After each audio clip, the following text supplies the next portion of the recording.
អូខេសម្រាប់ថ្នាក់ទី12ក្នុងឆ្នាំ2026នេះគឺជាដល់ថ្ងៃប្រឡងមែនតើហើយបាទសល់រយៈពេលប្រហែលជាមួយខែជាងទៀតទេគឺដល់ពេលប្រឡងអញ្ចឹងតើយើងគួរធ្វើគេខ្លះក្នុងរយៈពេលមួយខែជាងហ្នឹងអូខេអញ្ចឹងឥឡូវនេះគឺខ្ញុំនឹងប្រាប់ពី tip មួយចំនួនទាក់ទងជាមួយនឹងការត្រៀមការប្រឡងហើយ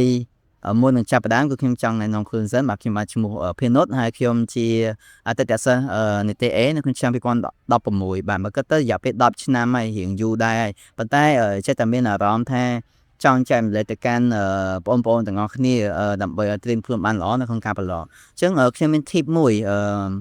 ដើម្បីត្រៀមការប្រឡងរបស់យើងឲ្យកាន់តែប្រសើរឡើងហើយអា tip មួយហ្នឹងគឺប្រើបានមិនត្រឹមតែប្រឡងបាក់ឌុប diploma ឬក៏ប្រឡងអឺធ្វើការងារឬក៏ដាក់ហាវិកលផ្សេងៗគឺវាស្រដៀងគ្នាទាំងអស់នៅក្នុងការធ្វើអញ្ចឹងបើសិនជាអ្នកទាំងអស់គ្នាដឹងពី tip ហ្នឹងគឺល្អមែនតើបាទសម្រាប់ប្រឡងប្រកួតប្រជែងផ្សេងៗtip មួយនេះដែរគឺការត្រៀមមើលវិញ្ញាសាដែលគេធ្លាប់ចេញបាទហេតុអីមកយើងត្រូវត្រៀមមើលវិញ្ញាសាដែលគេធ្លាប់ចេញគឺជាការ compare មានន័យថាគឺយើងមើលថាតាមឆ្នាំនីមួយៗគេចេញមេរៀនបែបណាកម្រិតប្របាក់ប៉ុណ្ណាកម្រិតស្រួលប៉ុណ្ណាដើម្បីឲ្យយើងដឹងថាខ្លួនឯងនេះខ្វះខាតអីគេគួរប្រឹងអីគេបន្ថែមទៀតអញ្ចឹងកន្លែងនេះគឺជាកន្លែងមួយដែលអត់សូវមានអ្នកចាប់អារម្មណ៍ច្រើនទេប៉ុន្តែសម្រាប់ខ្ញុំគឺខ្ញុំចាប់អារម្មណ៍មែនតើដោយសារតែពីមួយឆ្នាំទៅមួយឆ្នាំបើយើងក៏លេខទៅមើលបាទទៅមើលវិញ្ញាសាដែលក្រសួងបានធ្លាប់ចេញហ្នឹងគឺมันខុសគ្នាណាស់ទេតែអ្វីសំខាន់យើងត្រូវសួរខ្លួនឯងថាតើលំហាត់ដែលគេចេញនោះសំណួរដែលគេចេញនោះក្នុងមេរៀនអីហើយក្នុងមេរៀនហ្នឹងតើយើងច្បាស់ប្រមាណភាគរយហើយមកដល់ពេលនេះយើងច្បាស់នៅចឹងបើសិនជាយើងអត់ទាន់ច្បាស់ទេព្យាយាមឲ្យច្បាស់ក្នុងរយៈពេលមួយខែហ្នឹងផ្ដោតទៅលើកន្លែងហ្នឹងបើកន្លែងណាច្បាស់ហើយអូខេអាចលងទៅបានទៅមើលកន្លែងណាដែលយើងគិតថាយើងខ្វះខាតកន្លែងណាដែលយើងខ្លាំងហើយកាត់បន្ថយវាបន្តិចទៅរហូតមើលកន្លែងខ្វះខាតដែលយើងត្រូវបំពេញបន្ថែមអញ្ចឹងកន្លែងនេះគឺជាចំណុចមួយដែលអ្នកទាំងអស់គ្នាគួរទៅសាររើឡើងវិញទៅមើលមាសាតាំងពី2014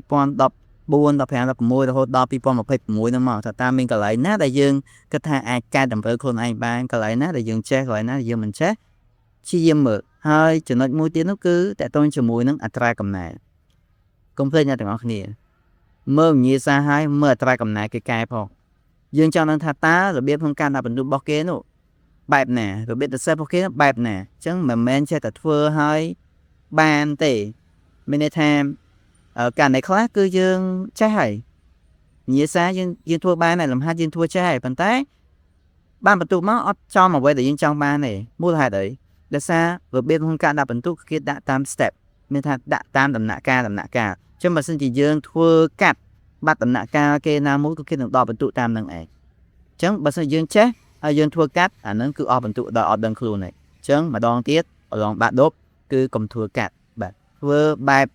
ធម្មតាសាមញ្ញដើម្បីឲ្យគេងាយយល់បាទឲ្យគេងាយកែព្រោះដោយសារការកែគឺគេមានអត្រាកំណែរបស់គេអញ្ចឹងបើយើងធ្វើខុសអត្រាកំណែគេដឹងទៅដាក់បន្ទុកតាមណាទេអញ្ចឹងអានេះគឺជាអ្វីដែលខ្ញុំបានដឹងតាក់ទងជាមួយនឹងការធ្វើជាគ្រូបង្រៀនក៏ដូចជាសិស្សផងដែរបាទអញ្ចឹងយើងមើលថាតើកន្លែងដាក់បន្ទុកគេសរសេរបែបណាបាទបានបន្ទុកប្រមាណនៃប្រមាណដើម្បីឲ្យយើងដឹងខ្លួនឯងពេលដែលយើងប្រឡងគឺយើងនឹងសរសេរតាមតែប៉ុណ្្នឹងទៅគឺ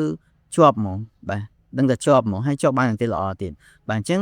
ត្រឡប់មកវិញអ្វីដែលខ្ញុំចង់ចែករំលែកថ្ងៃនេះគឺចង់ឲ្យអ្នកទាំងអស់គ្នាក្នុងរយៈពេលមួយខែនេះគឺព្យាយាមទៅមើលឯកសារដែលគេបានប្រឡងហើយឡើងវិញទាំងអស់បាទគ្រប់ឆ្នាំហើយយកវាមករៀនធ្វើខ្លួនឯងថាតើយើងធ្វើបានប៉ុណ្ណាខ្វះខាតកន្លែងណារូបមន្តណាដែលយើងត្រូវការមើលវារៀនធ្វើវាជាប្រចាំដើម្បីឲ្យចងចាំនៅក្នុងការប្រឡងរបស់យើងបាទហើយទី2គឺតកតងជាមួយនឹងអត្រាកំណែព្យាយាមមើលអត្រាកំណែរបៀបក្នុងការសរសេរបាទថាតើគេសរសេរបែបណាមានរបៀបសរសេរបែបណាបានបន្ទុកសរសេរបែបណាអត់បានបន្ទុកអញ្ចឹងកន្លែងណាដែលយើងគិតថាវាអត់ល្អសម្រាប់ការសរសេរការប្រឡងរបស់យើងសូមលុបវាចោលបាទសូមបង្កើតនៅ rule ថ្មីមានន័យថាគឺបង្កើតនៅ habit ថ្មីរបស់យើងដើម្បីឲ្យការប្រឡងរបស់យើងហ្នឹងគឺកាន់តែមានប្រសិទ្ធភាពជាងមុនបាទបន្ទុកកាន់តែល្អជាងមុនបាទអញ្ចឹងសម្រាប់ថ្ងៃនេះគឺខ្ញុំមានតែប៉ុណ្្នេះបើសិនជាអ្នកទាំងអស់គ្នាពេញចិត្តជួយ like ហើយនិង subscribe មួយផងបាទហើយកុំភ្លេចចែករំលែកទៅកាន់មិត្តភក្តិអ្នកទាំងអស់គ្នាផងបាទអរគុណបាយបាយ